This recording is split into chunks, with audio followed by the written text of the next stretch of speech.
Hello, everyone. My name is Lucia Langi, as he just said. My little brother over there, that's Canon, the loud kid with the iPad and the striped polo.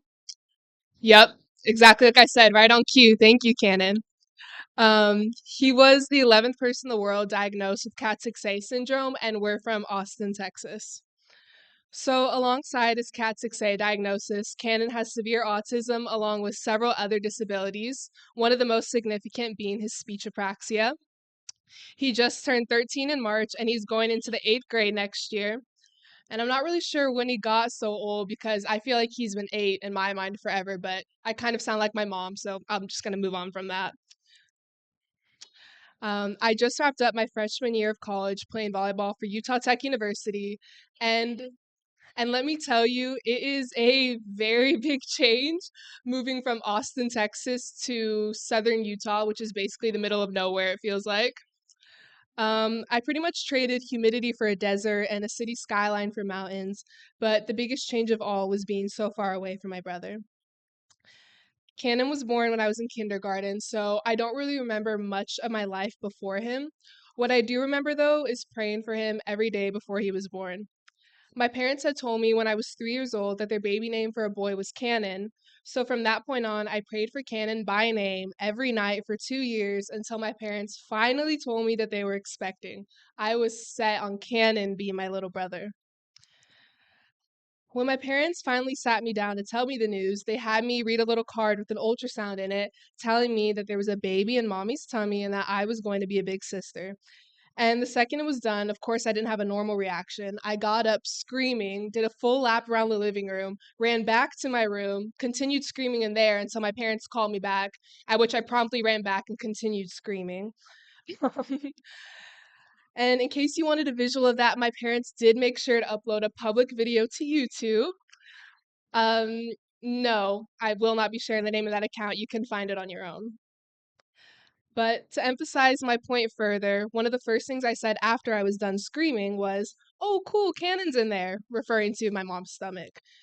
I then followed that up with, "I can't wait to have a baby brother." And mind you, my parents didn't even know the gender yet, but I'm sure they were very relieved when it was confirmed that it was a boy, because that would have been a bit of a hard conversation to have with 5-year-old Lucia. Let's just say I was a very opinionated and stubborn 5-year-old, but then again, some things never really change. I remember getting to hold him for the first time. My dad picked me up after school and drove me straight to the hospital. Luckily, I was dressed for the occasion in a big sister shirt that I'm sure I wore to school all day that day. I was so excited to be his big sister that I had told my art class 2 weeks prior that Cannon had already been born. And I don't really know what the point of that was, so don't really ask me because I'm not sure either. But once Cannon was born, though, he had quite a few challenges. I didn't understand most of what was going on, but I do remember how long it took for him to finally come home. He spent 39 days in the NICU after he was born, and during that period of waiting, I remember just wanting him to come home so we could all be together as a family.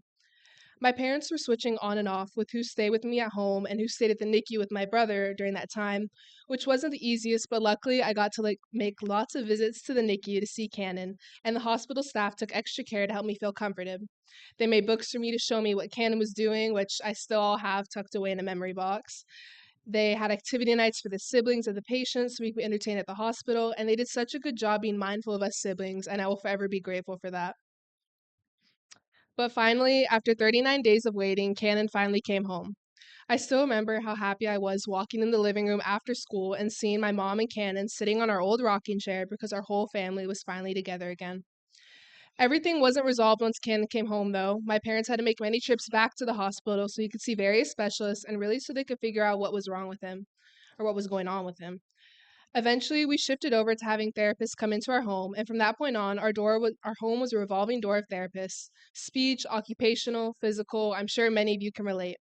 Cannon made good progress with each of them, but we still didn't have a diagnosis. That finally changed when he was 2.5 years old and was diagnosed with Cat6A syndrome, and then shortly after when he was diagnosed with autism at 3.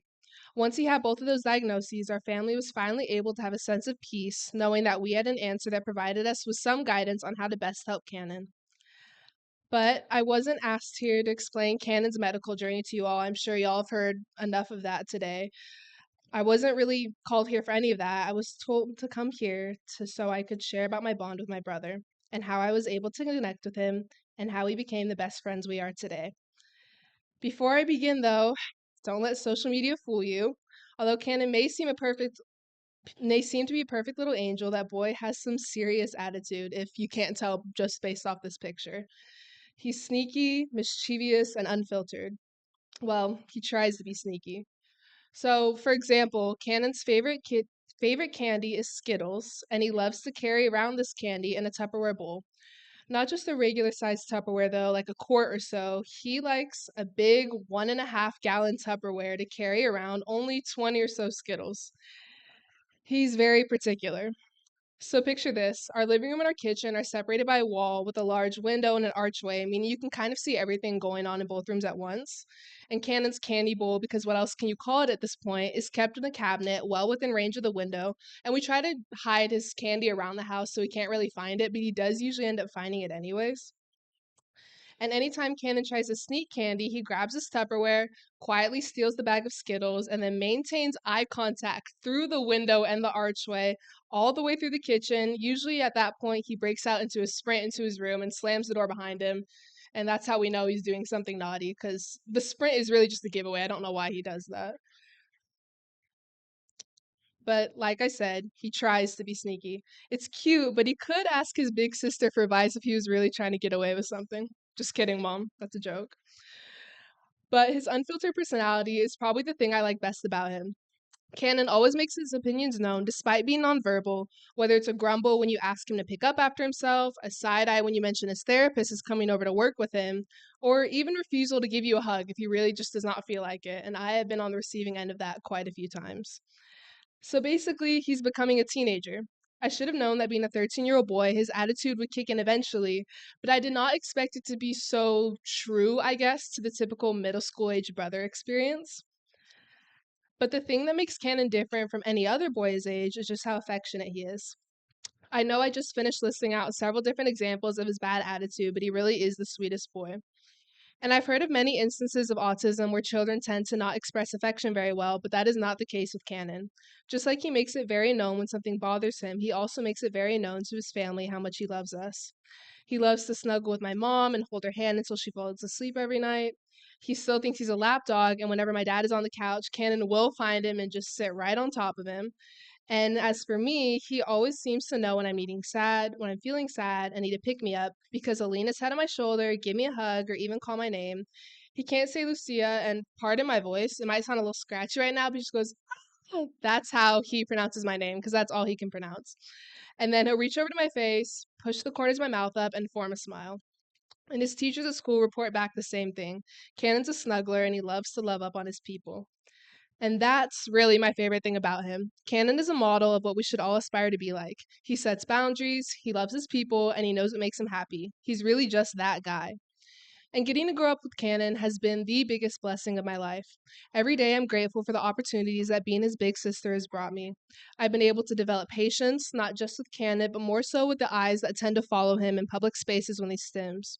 I'm a very protective older sister, but I've had to learn to let some of that defensiveness go and recognize that for many of these people, they are never around individuals like Cannon. And I've developed a strong sense of empathy. As a result of being Cannon's older sister, I've become much more aware of marginalized communities in our society, especially the special needs community. I try to use my voice and online presence to advocate for them because if we don't stand up for those who can't stand up for themselves, who will? But the biggest blessing that has come as a result of being Cannon's older sister is the ability to recognize and be thankful for the small wins and moments of joy in life. For example, with most people, their kids searching up a YouTube video isn't anything special. For our family, we recognize that Cannon's ability to spell is progressing, his fine motor skills are improving, and he can recognize and choose what he wants to watch online. And that's incredible. That's something I never thought he'd be able to do, and I am grateful for each step of progress he takes with the help of his therapist and his teachers. And it's not just his progress that brings me joy, though. It's his radiant personality and the joy he brings to every room that inspires me. The fact alone that one of the most common characteristics that people with Cat 6 exhibit is being happy. How lucky are all of we that we get to have these individuals in our lives to teach us joy despite our circumstances? Cannon's joy, affection, attitude, all of who he is what has helped us to bond. Now, I would have loved Cannon no matter how he turned out to be. Even if he was the meanest kid in the world and wanted nothing to do with me, I knew from a young age that he was meant to be my brother and I would do whatever I needed in order to be the best older sister I could be. But the person that Cannon is, he is just so easy to love. We love to read books together and listen to his favorite music, which is either Thomas the Train song or very specifically Black or White by Michael Jackson. I It's just his favorite song. Anytime we have a video game that we play that's all Michael Jackson songs and it's always that song on repeat no matter what.